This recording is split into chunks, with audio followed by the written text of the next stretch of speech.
Good morning. তোমরা সব কেমন আছো? আশা করছি খুব ভালো আছো। বাঙালি হয়ে বাংলায় কথা বলো এবং বাংলাকে সাপোর্ট করো।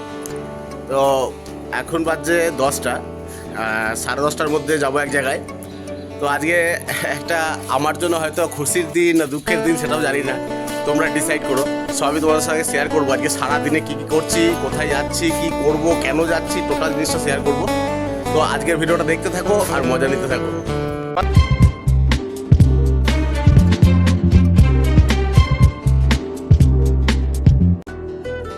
আজকের আকাশটার ভিউটা মানে একটু অসাধারণ, তো সেই কারণে তোমাদের জন্য একটু ছোট্ট একটা ক্লিপ নিয়ে নিলাম। কেমন লাগছে আকাশটা একটু কমেন্ট করে জানিও। তো এখন করছি ব্রাশ, তারপর রওনা দিলাম কোর্টের দিকে। তো কোর্টে কেন যাচ্ছি সেটা পুরোপুরি আমি বলছি না, শুধু এটুকুই জেনে রাখো যে 8 বছরের ছোট ছোট স্বপ্ন দিয়ে গড়ে তোলা একটা বড় স্বপ্ন একদিনে ভেঙে ফেলতে যাচ্ছি। আমার ছোট ছোট স্বপ্নগুলোকে ভেঙে চুরে ফেলে দিতে যাচ্ছি, আবার নতুন করে লাইফ তৈরি করতে যাচ্ছি। তো কপাল খারাপ হলে যা হয়, সেদিনকে ডেট ছিল বাট গিয়ে দেখছি মানে বলছে যে আজকে কেস নেবে না। তো হঠাৎ করে ভাবছো হয়তো যে এই এখনই ছিল দাড়ি চুল, বাট কাটিং হলো কী করে। তো এইটারও ক্লিপ এখানেই আছে, মানে সেদিনকে হয়নি। এটা হচ্ছে আগের ফুটেজটা হচ্ছে সেপ্টেম্বরের 2 তারিখে, আর যেই ফুটেজটা দাড়ি নাই সেই ফুটেজটা হচ্ছে সেপ্টেম্বর 4 তারিখ, মানে আজ 4 তারিখ, সেপ্টেম্বর 4 তারিখ।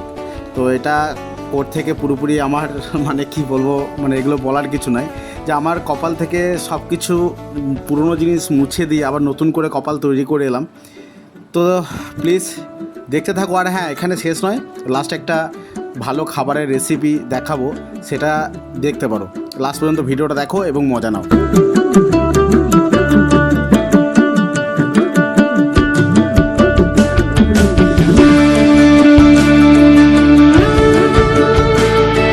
তো সামনে দেখলাম আখের রস বিক্রি হচ্ছে, আর এই জায়গাটা হয়তো আমাদের দাইহাট কাটোয়ার প্রতিটা লোকই চেনো। এটা হচ্ছে সুখদেব বাবা আশ্রমের জায়গাটা। তো এখানে প্রতিটা মানুষই কাটোয়া আর দাইহাটের আসার মাঝখানে বা যাওয়ার মাঝখানে এই জায়গাটা প্রতিটা মানুষ দাঁড়িয়ে রেস্ট নেয়, কারণ এই জায়গাটা বটগাছটা পুরো রাস্তা জুড়ে আছে, যেখানটা পুরো মানে একদম রোদ পড়ে না বললেই চলে। তো ওখানে দাঁড়িয়ে একটু আখের রস খেয়ে নিলাম দুজন মিলে, আমি গেছিলাম আর সাহেব গেছিলো। তো দুজন মিলে একটু আখের রস খেয়ে নিলাম। তো চলো আখের রস খেতে খেতে বাড়ির দিকে যাওয়া যাক। আর তারপর একটা রেসিপি আছে, সেই রেসিপিটা তোমাদের সঙ্গে শেয়ার করছি। তো বাড়ি গিয়ে দেখলাম দাদু কোনো সবজি করেনি, তো সেই কারণে বাড়ি গিয়ে রেসিপিটা বানিয়ে নিলাম। তো এটা হচ্ছে হায়দ্রাবাদি স্টাইলে আন্ডা রাইস, সেটা এখনও আসেনি হয়তো, দেখো এরপরে আসবে। এখানে কী কী লাগে, তেল, নুন, হলুদ, যে কোনো মশলা তুমি দিতে পারো, সব রকম মশলা দিয়ে এবং ডিম দিয়ে, লঙ্কা ঝিরিঝিরি করে কুচি, পেঁয়াজ ঝিরিঝিরি করে কুচি করে ভেজে নাও রাইসটাকে। দারুণ খেতে, একবার চেক করে দেখো বানিয়ে, তারপর আমাকে জানাও। টাটা, বাই বাই, আজকের জন্য এইটুকুনি।